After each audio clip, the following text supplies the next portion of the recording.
Em nome do Pai, do Filho e do Espírito Santo. Amém. Amados irmãos, queridas irmãs, hoje, quinta-feira, da 18ª semana do Tempo Comum, dia 7 de agosto. Desejo a você que a paz de Cristo esteja com você, esteja com toda a sua família. Bendito seja Deus que nos reuniu no amor de Cristo. E hoje, com muita alegria, iremos partilhar o Evangelho de Mateus, capítulo 16, versículo do 13 ao 23. O Senhor esteja convosco, Ele está no meio de nós. Proclamação do Evangelho de Jesus Cristo, segundo Mateus. Glória a vós, Senhor. Naquele tempo, Jesus foi à região da Cesareia de Filipe e ali perguntou a seus discípulos: Que diz os homens ser o Filho do Homem? Eles responderam: Alguns dizem que é João Batista, outros que é Elias, outro ainda que é Jeremias ou algum dos profetas. Então Jesus lhe perguntou: E vós, quem dizeis que eu sou? Simão Pedro respondeu: Tu és o Messias, o Filho de Deus vivo. Respondendo, Jesus disse: Feliz és tu, Simão, filho de Jonas, porque não foi um ser humano que te revelou isso, mas o meu Pai que está no céu. Por isso, eu te digo que tu és Pedro, e sobre esta pedra construirei a minha igreja, e o poder do inferno nunca poderá vencê-la. Eu te darei a chave dos reinos do céu. Tudo o que pedires na terra, tudo o que ligares na terra será ligado no céu. Tudo o que desligares na terra será desligado no céu. Jesus então ordenou aos discípulos que não dissesse a ninguém que ele era o Messias. Jesus começou a mostrar aos seus discípulos que devia ir a Jerusalém e sofrer muito por parte dos anciãos, dos sumos sacerdotes, dos mestres da lei, e que devia ser morto e ressuscitar ao terceiro dia. Então Pedro disse, tomando a palavra à parte, começou a repreender-lhe, dizendo: Deus não te permita tal coisa, Senhor, que isso nunca te aconteça. Jesus, porém, voltou-se para Pedro e disse: Vai para longe, Satanás. Tu és para mim uma pedra de tropeço, porque não pensa as coisas de Deus, mas sim as coisas do homem. Palavra da salvação, glória a vós, Senhor.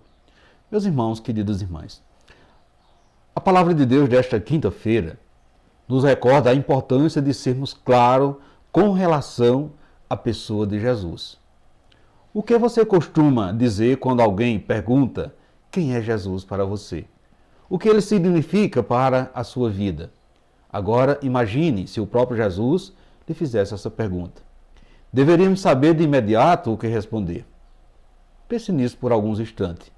Na narração do Evangelho de hoje, Jesus pretende despertar nos discípulos o desejo de aprender mais a respeito de sua identidade e de sua missão. O fato de Jesus responder afirmativamente a Pedro, confirmando posteriormente a ele as chaves do reino, significa que a igreja é hoje o lugar privilegiado para viver a nossa fé. Todos nós, podemos e devemos ter devoções particulares e práticas individuais da fé, mas é na comunidade igreja, sob a direção do Papa, do sucessor de Pedro, que temos a garantia de seguir os passos do Mestre e onde mantemos o depósito da fé. Portanto, caros irmãos, queridas irmãs, Jesus precisava instruir os seus discípulos, precisava orientá-los a fim de que pudessem estar preparados para os fatos que teria de acontecer quando, de sua morte e ressurreição. Por isso lhe perguntava: quem diz os homens ser o Filho do Homem? Diante das diversas conjecturas assim que as pessoas fazem sobre si, Jesus então indagou novamente a eles: E vós, quem dizeis que eu sou? Perceba que com essa pergunta, Jesus instigava os seus seguidores a perceber a sua verdadeira identidade e missão. Simão Pedro, por sua vez, foi quem manifestou mediante as perguntas de Jesus. Então, na primeira ocasião, inspirado pelo Espírito Santo, proclamou a verdadeira identidade de Jesus, que foi considerado feliz por ter escutado o próprio Deus, que é Pai, esta revelação. Por isso, Jesus deu a ele a missão de dirigir a sua igreja, lhe entregando as chaves do reino dos céus, como o poder de ligar e desligar também no céu tudo que fosse por ele ligado e desligado na terra. Na segunda ocasião, caros irmãos, queridas irmãs, relacionando assim conforme a sua humanidade, Pedro demonstrou a sua fraqueza quando não quis admitir o sofrimento pelo qual Jesus teria que passar e foi repreendido. O mesmo Pedro, a quem Jesus entregara as chaves do reino do céu, a quem constituíram como fundamento de sua igreja, foi então mandado para longe como Satanás de pedra de tropeço. Diante desse quadro, caros irmãos, queridas irmãs, percebemos também que a nossa fragilidade humana e como estamos sujeitos a escorregar pelas nossas próprias palavras e ideais.